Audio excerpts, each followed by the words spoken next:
As for me, says the Lord, this is my covenant with them. My spirit is upon you,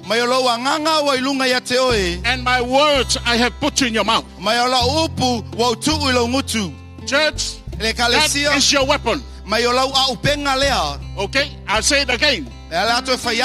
This is what God is saying. This is my covenant with you. You're not given a choice. You either do this or be defeated. Yeah. Can I ask everyone to stand? Okay, we're going to do this covenant. Now, this is our response to God. Now, the enemy comes. And then the Holy Spirit will raise the standard. The Holy Spirit will not do it unless we act upon it. Just raise your hand like this. Now we are saying this decree before God. Okay. This is my covenant with you.